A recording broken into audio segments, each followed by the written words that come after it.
জুলাই অভ্যুত্থানের নেতাদের সঙ্গে জামাত শিবিরের সম্পর্ক নিয়ে শুরু থেকে নানামুখী আলোচনা ছিল। এটা অস্বীকার করার উপায় নেই যে আন্দোলনের নেতাদের একটি উল্লেখযোগ্য অংশ কখনো না কখনো শিবিরের রাজনীতিতে যুক্ত ছিলেন, আবার কেউ কেউ তখনও সরাসরি শিবিরের রাজনীতি করতেন। কিন্তু এনসিপির সঙ্গে জামাত শিবিরের কিংবা এই ছাত্র নেতাদের সঙ্গে সম্পর্কের একটা বড় অবনতি ঘটে যখন আসলে এনসিপি গঠিত হয়।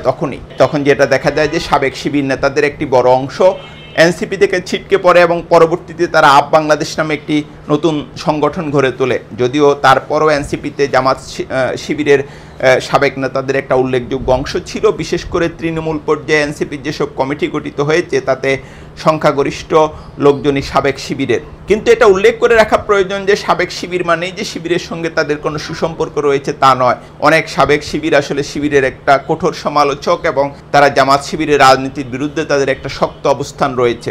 তা আমরা যেটা দেখি যে এনসিপি পর্দার আড়ালে প্রকাশ্যে বিএনপি এবং জামাতের সঙ্গে যোগাযোগ অব্যাহত রাখে এবং তারা তাদের একটা আদর্শিক লাইন ঠিক করতে থাকে, কিন্তু জামাতের সঙ্গে এনসিপির সম্পর্কের একটা চূড়ান্ত অবনতি ঘটে দুটি ঘটনায়। আমরা যেটা দেখি যে উপদেষ্টা মাহফুজ আলম, যার এনসিপির উপর আসলে একটা বড় প্রভাব রয়েছে, তিনি তার একাধিক ফেসবুক পোস্টে দৃশ্যত জামাতের সমালোচনা করেন, বিশেষ করে মুক্তিযুদ্ধকালীন ভূমিকার জন্য, এবং এটা ঘিরে জামাতের মধ্যে ক্ষোভ তৈরি হয়।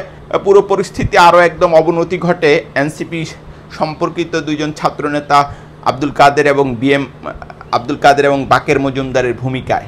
আমরা যেটা দেখি যে তারা প্রকাশ্যে শিবিরের কঠোর সমালোচনা করতে থাকেন এবং ক্যাম্পাসে ঢাকা বিশ্ববিদ্যালয়ে তারা ছাত্র শিবিরের বিরুদ্ধে অবস্থান নেন। তারা মূলত ছাত্রদল এবং বাম ছাত্র সংগঠনগুলোর সঙ্গে এক ধরনের ঐক্য গড়ে তোলেন এবং জামাত শিবিরের বিরুদ্ধে তাদের যে অবস্থান সেটা তারা স্পষ্ট করেন।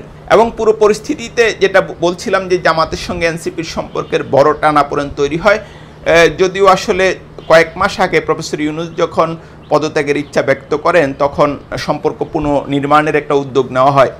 তখন এনসিপির আহ্বায়ক নাহিদ ইসলাম জামাতের আমির ডাক্তার শফিকুর রহমানের সঙ্গে সাক্ষাৎ করেছিলেন এবং দুঃখ প্রকাশ করেছিলেন। তারপরও আসলে সম্পর্কটা টানাপোড়েনের মধ্য দিয়ে যায়।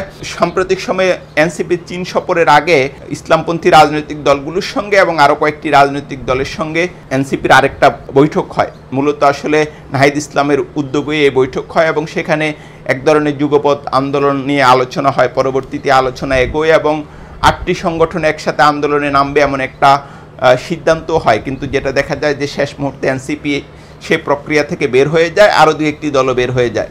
সে সময় আপনাদের নিশ্চয়ই মনে আছে যে মাহফুজ আলম ফেসবুকে একটা পোস্ট করেছিলেন যে বাংলাদেশে মওদুদিবাদী বা মওদুদিপন্থী আরেকটি রাজনৈতিক দলের প্রয়োজন নেই। এটা যে স্পষ্ট জামাতকে ইঙ্গিত করে বলা হয়েছে তা বলার প্রয়োজন পড়ে না। এবং যেটা বলছিলাম যে মূলত মাহফুজ আলমের প্রভাবেই এনসিপি সে ঐক্য প্রক্রিয়া থেকে বের হয়ে যায়। তখন থেকে আসলে জামাতের সঙ্গে এনসিপির একটা শীতল সম্পর্ক চলছে এবং গতকাল সম্ভবত এই সম্পর্কটা আরও অনেক অবনতি হয়েছে বা অনেকটা ভেঙেই গেছে। যেটা দেখা যায় যে এনসিপি জুলাই সনদে স্বাক্ষর করেনি এবং তারা চেষ্টা করেছিল জামাত ইসলামী আন্দোলন সহ অন্য দলগুলো যেন এতে স্বাক্ষর না করে, কিন্তু জামাত ইসলামী আন্দোলন এবং অন্য ইসলামপন্থী দলগুলো এতে স্বাক্ষর করেছে। যদিও সনদের অনেক বিষয়ে তাদের মধ্যে আপত্তি রয়েছে এবং এর বাস্তবায়ন প্রক্রিয়া নিয়ে তাদের মধ্যে এখনও সংশয় রয়েছে। এনসিপির যে দাবি সে দাবির সঙ্গে খুব সম্ভবত জামাত কিংবা ইসলামী আন্দোলনের কোনো দ্বিমত নেই, কিন্তু তারা একটা বৃহত্তর ঐক্যের চিন্তা এবং নির্বাচন ভণ্ডুলের কোনো প্রশ্ন আসে কিনা সেই বিবেচনায় জুলাই সনদে স্বাক্ষর করেছেন, কিন্তু এনসিপি সেটাতে স্বাক্ষর করেনি এবং এনসিপির সঙ্গে সরকারের এখনও দফায় দফায় আলোচনা চলছে।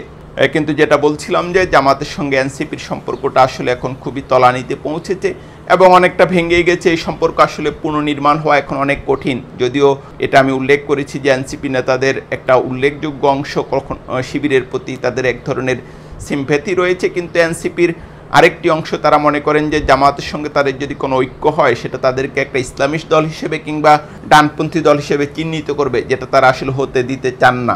এবং এই পক্ষে রয়েছেন দুইজন উপদেষ্টা মাহফুজ আলম এবং আসিফ মাহমুদ। এমনকি আমি সমকালে কিছুদিন আগে একটা রিপোর্ট পড়েছি, যদি বিএনপির সঙ্গে এনসিপির সমঝোতা না হয় তাহলে এমনকি এই উপদেষ্টাদের একজন বিএনপি থেকেও নির্বাচন করতে পারেন। সার্বিক পরিস্থিতিতে জামাত এনসিপি সম্পর্ক আবার জোড়া লাগবে সেটার সম্ভাবনা খুবই কম, যদিও রাজনীতিতে অভাবনীয় অনেক কিছুই ঘটে।